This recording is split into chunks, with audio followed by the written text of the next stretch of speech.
Сәлем достар! Оңтүстік Корея мен Қытайдың ортасында орналасқан кішкентай әрі өте жабық болып келетін солтүстік шығыс Азия мемлекеті жайында не білеміз?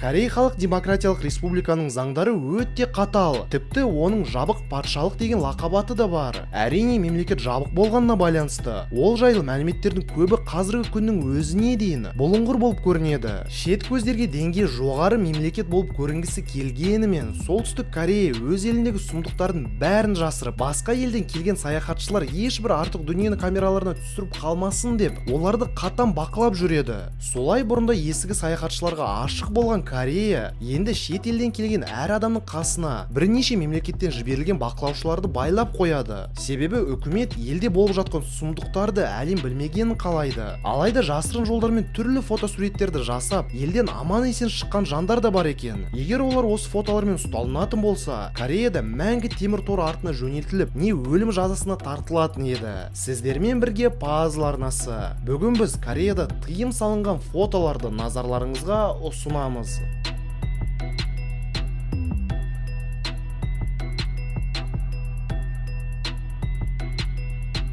Солтүстік Корея мен Қытайдың шекарасы.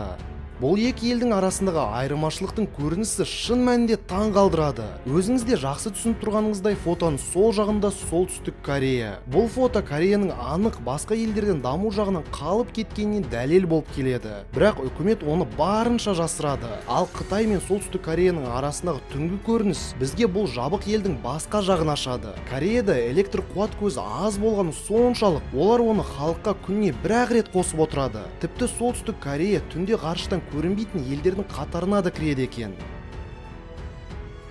Өшіп тұрған компьютерлер мен электр қуатты қажет ететін заттарды фотоға түсіруге болмайды. Бұл елде электр қуат станциялары өте аз болғанына орай, үйде жарық пен қуат көзі жиі болмайды. Бірақ үкімет өзге елден келушілерге оны айтпайды және өтірік актер отбасыларды көрсетіп, тіпті қарапайым үйлерде де компьютерлер бар екен көрсетуге тырысады. Бірақ бұл 2011 жылы жасалған фотода. Қыз екі езуін тартып, қуанып, өшкен, мүмкін істемейтін де компьютердің алдында отыр. Дәл осындай фотоларды бұл елде жасауға тыйым салынған. Себебі бұл фотолар халықтың қуат көзінсіз отырғанына дәлел болып келеді екен. Тікенді қоршаулар.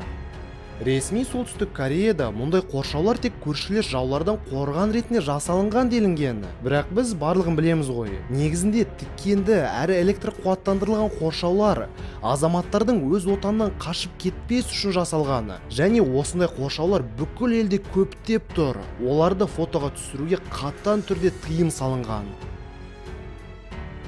Кез келген кедейліктің көрінісі. Егер сіз білмесеңіз, солтүстік Кореядағы кедейліктің деңгейі әлем бойынша ең жоғарғы болып саналатын елдердің қатарына кіреді. Соның салдарынан үкімет басшылығы келушілерге тек қана елдің астанасы Пхеньянды ғана көрсетеді. Себебі тек бұл қалада ғана ірі ғимараттар мен дұрыс жолдар, метрополитен, қонақ үйлер, дүкендер, көліктер мен дұрыс киінген адамдар, тіпті 10 сайтпен ғана шектелетін интернет бар. Міне бұл жақтармен авторитарлы мемлекет мақтан етеді.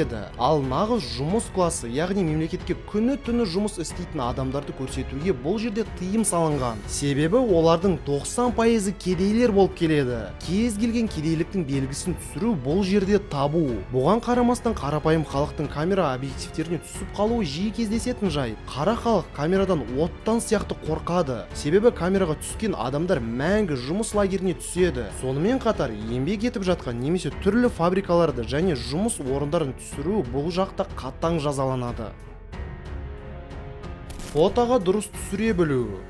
Ұлы көшбасшы Ким Ир Сен мен оның ұлы Ким Чен Ирдің бейнесіндегі отан басталады. Немесе ұлы елге саяхат атты мүсін солтүстік Кореяның ең басты мақтанышы болып келетін сияқты. Себебі бұл мүсінге дұрыс қарамаған адамның өзі жазаланады. Ал ұлы мүсінді тек алдынан және толықтай кадрға сиятындай, яғни бар бойымен түсіру керек. Егер сіз мүсінді кадрға толық алмасаңыз, немесе шеттен, Құдай сақтасын, арттан түсірсеңіз, кем дегенде камерадан айырылып, ең қатал түрмеге отыруыңыз мүмкін. Бұл көшеде жүріп камера объективін мүсінге бағыттасаңыз, әркім сізге ең дұрыс орынды тауып беруге асығады.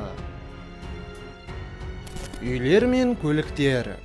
Солтүстік Кореяда жақсы үйлер мен көліктер тек қана элитада бар. Ал қарапайым адамдар көбінесе осындай ескі үйлерде тұрып, жаяу жүреді. Тіпті 10 шақты шақырымды күнде жаяу жүретін адамдар да бар. Ал қалалардағы автобустарда адамдар қысылып толып жүреді. Жоқ, бұл елде көліктер бар, бірақ олар жұмысқа арналған және өте ескі болып келеді. Елдің кедей жағдайын көрсетпеу мақсатында бұл мемлекетте көлік, трамвай, автобустар мен оларды күтетін жерлерді, метроның біршама станциялары мен тұрғын үйлерді көрсетуге және фотоға түсіруге тыйым салынған. Әскерлер мен полиция қызметкерлерін түсіруге болмайды. Солтүстік Корея әлемнің ең қатал жазалайтын авторитарлы мемлекеттерінің бірі болып қалуда. Ким Чен Ын көпшілік алдында жазалау, еркін қамауға ұстау және мәжбүрлі еңбек арқылы қорқынышқа толы бағынушылықты арттырды. Оған әскердің қосқан үлесі де аз емес. Себебі басты жазалаушылар болып полиция мен әскери қызметшілер болып келеді. Сондықтан оларды фото мен видеоға түсіруге тыйым салынған.